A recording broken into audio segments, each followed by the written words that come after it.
পশ্চিমবঙ্গ তৃণমূল পার্শ্ব শিক্ষক SSK MSK primary school upper primary school high school high মাদ্রাসার parateacher শিক্ষাবন্ধু সহায়ক সমিতি ভগবানগোলা ২ নম্বর ব্লক পার্শ্ব শিক্ষক সমিতির পরিচালনায় লিয়াকত আলীর ডাকে সংবর্ধনা সভা ও সাংগঠনিক আলোচনা সভা অনুষ্ঠিত হলো।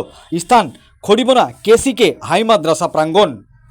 মূলত পার্শ্ব শিক্ষকদের বিভিন্ন দাবি দাওয়া নিয়ে সরকারের কাছে আবেদন জানানো হবে, এই নিয়েই আজকের এই আলোচনা সভা। আজকের এই আলোচনা সভায় উপস্থিত ছিলেন পশ্চিমবঙ্গ রাজ্য তৃণমূল কংগ্রেসের পার্শ্ব শিক্ষক শিক্ষাবন্ধু শিক্ষা সমিতির সভাপতি রবিউল ইসলাম শেখ, ব্লকের শিক্ষক সমিতির সদস্য লিয়াকত আলী, মোহাম্মদ শাহজামাল শেখ, এছাড়াও ভগবানগোলা ২ নম্বর ব্লকের সমস্ত পার্শ্ব শিক্ষকগণ উপস্থিত ছিলেন। কি বলেছেন তারা সংবাদ মাধ্যমের সামনে শোনাবো আপনাদের। এই ভিডিওটি যারা দেখছেন চ্যানেলটি লাইক করবেন, শেয়ার করবেন আর সাবস্ক্রাইব করবেন। আই লাভ মাই ইন্ডিয়া, মেরা ভারত মহান। আজকে আমাদের পশ্চিমবঙ্গ তৃণমূল পার্শ্ব শিক্ষক এসএসকে এমএসকে শিক্ষাবন্ধু এবং শিক্ষা সহায়ক সমিতির পক্ষ থেকে ভগবানগোলা 2 ব্লকের পার্শ্ব শিক্ষক ইউনিটের একজন প্যারা টিচার অবসর গ্রহণ করছেন। তার অবসরে আমরা একটি সম্বর্ধনা দেওয়ার জন্য এখানে এসে, সেই সঙ্গে পার্শ্ব শিক্ষকদের আগামীতে কী হতে চলেছে, কীভাবে আমরা এগোবো, সরকার আমাদের কতটুকু পক্ষে রয়েছে বা সরকার আমাদের কী করতে চলেছে, এই নিয়েই আমাদের আজকে আলোচনা এবং আলোচনা। এবং আমরা আজকে অনেকের অনেক কথা, অনেক অভিযোগ, অনেক চাওয়া পাওয়ার মধ্য দিয়ে আমরা এটুকু বলতে পারি পশ্চিমবঙ্গের প্যারা টিচারদের কাছে যে পশ্চিমবঙ্গের আপাতত নির্বাচন শেষে আমরা সরকারের সঙ্গে খুব দ্রুত বসবো এবং দ্রুত বসে পার্শ্ব শিক্ষক সহ আরও অন্যান্যদের যে দাবিগুলো আছে, যে সামাজিক সমস্যাগুলো রয়েছে, যে চাওয়া পাওয়াগুলো আছে, যেটা বিফোর ইলেকশন ওনারা দায়বদ্ধতা নিয়েছেন, আমরা আশা রাখবো সেটা দ্রুত আমাদের পূরণ হোক, সরকার আমাদের পাশে দাঁড়িয়ে আমাদের এই অভাব অভিযোগগুলোকে পূর্ণ করবে। কি কি অভিযোগ আছে আপনাদের? আমাদের বিশেষ করে এই মুহূর্তে পার্শ্ব শিক্ষকদের একটা বড় অংশের চাহিদা হচ্ছে, পার্শ্ব শিক্ষক সহ যারা এসএসকে এমএসকে শিক্ষাবন্ধু সবারই চাহিদা হচ্ছে ভাতা বৃদ্ধি। যেহেতু দীর্ঘদিন ধরে প্রায় 2018 পরে আমাদের ভাতা বৃদ্ধিটা হয়নি, ফলে স্বাভাবিকভাবে একটা ভাতা বৃদ্ধি, সম্মানজনক একটা ভাতা বৃদ্ধি হোক। সেই ভাতা বৃদ্ধির সঙ্গে সঙ্গে আমাদের পার্শ্ব শিক্ষক অনেকে রিটায়ার করছেন, তাদের দাবি পেনশন চালু হোক। এবং সেই সাথে আমাদের আরও কিছু যারা আছে, যাদের 60 ইয়ার্স নেই, তাদের 60 ইয়ার্স হোক। কারো কারো ইপিএফ চালু করা হোক।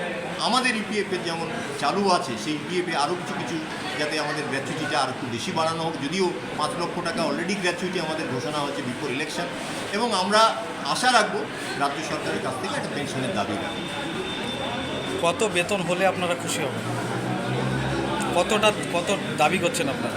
মানুষ কোনোদিন পর্যাপ্ত পরিমাণ অর্থ বলতে পারে না বা তার এতে খুশি হতে পারে না। তবুও বলবো সামাজিকভাবে বেঁচে থাকার জন্য আমরা যে ধরনের অর্থ দিলে, আমরা বারবারই বলেছি অন্তত গ্রুপ সি এবং গ্রুপ ডি চাইতো আমাদের 1 টাকাও বেতন বৃদ্ধি যেন বেশি হয়, আমরা এই দাবি করতে পারি।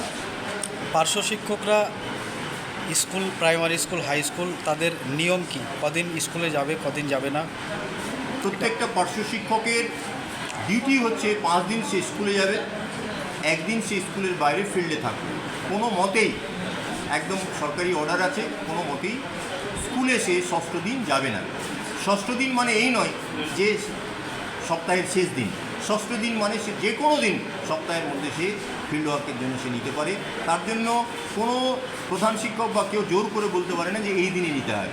তার ইচ্ছে মতো বছরের শুরুতেই সে 1 বছরের একটা রুটিন করে নেবে যে আমি এই দিন ফিল্ড ওয়ার্ক করবো আর এই 5 দিন আমি স্কুলে আসবো। আপনার নাম এবং পরিচয়? আমি রবিউল ইসলাম শেখ, রাজ্য সভাপতি, পশ্চিমবঙ্গ তৃণমূল পার্শ্ব শিক্ষক এসএসকে এমএসকে শিক্ষাবন্ধু ও শিক্ষা সহায়ক সমিতি। ধন্যবাদ। আজকে আমাদের মূলত যে আমাদের ভগবানগোলা 2 তৃণমূল পার্শ্ব শিক্ষক সমিতির আহ্বানে একটা সভা অনুষ্ঠিত হলো কেসিকে হাই মাদ্রাসা হলঘরে। সেইখানে আমাদের আজকে যে আখরিগঞ্জ অঞ্চলের পুরহান বলে একজন প্রাইমারি স্কুলের প্রাথমিক শিক্ষক, তাকে তার 60 বছর পূর্ণ হয়, সে রিটায়ার্ড, তাকে সম্বর্ধনা দেওয়া হলো। পাশাপাশি আমাদের সাংগঠনিক আলোচনা হলো। সেখানে আমাদের উপস্থিত ছিলেন পশ্চিমবঙ্গ তৃণমূল পার্শ্ব শিক্ষকের সভাপতি সম্মানীয় রবিউল ইসলাম শেখ মহাশয়। আমাদের মূল দাবি, বর্তমানে পার্শ্ব শিক্ষক খুব অসহায় অবস্থা আছে, প্রাইমারি আপার প্রাইমারি প্রত্যেকের ক্ষেত্রে। তাই আমরা দ্রুত আমাদের বেতন বৃদ্ধি ঘটিয়ে আমাদের পার্শ্ব শিক্ষক দুরবস্থা জানে কাটিয়ে উঠতে পারে, সেই বিষয়ে মূল আমাদের দাবি ছিল। পাশাপাশি আরও যে সমস্ত আমাদের দাবিগুলো আছে সেগুলি আমরা একটা লিখিত আকারে তুলে দিয়েছি রাজ্য সভাপতির হাতে। এবং আমরা চাই যে 2024 সালে আমাদের রাজ্য সভাপতি কথা দিয়েছেন 2024 সালে শিক্ষামন্ত্রী এবং সর্বোপরি মাননীয় মুখ্যমন্ত্রীর সাথে আলোচনা করে আমাদের বেতন বৃদ্ধি ঘটে, সেই বিষয়ে উনি শিক্ষামন্ত্রীর সাথে আলোচনা করেছেন এবং আগামী সপ্তাহে আবার তিনি শিক্ষামন্ত্রীর সাথে দেখা করে আমাদের বিষয়টি ভাবাবেন। এই সম্বন্ধে আমাদের আজকে মূল আলোচনা। আপনার নাম এবং পরিচয়? আমার নাম মোহাম্মদ শাহজাহান শেখ, আমি একজন 28 নম্বর হাসনাবাদ প্রাইমারি স্কুলের পার্শ্ব শিক্ষক এবং আমি একজন ব্লক কমিটির সদস্য পার্শ্ব শিক্ষক। ধন্যবাদ।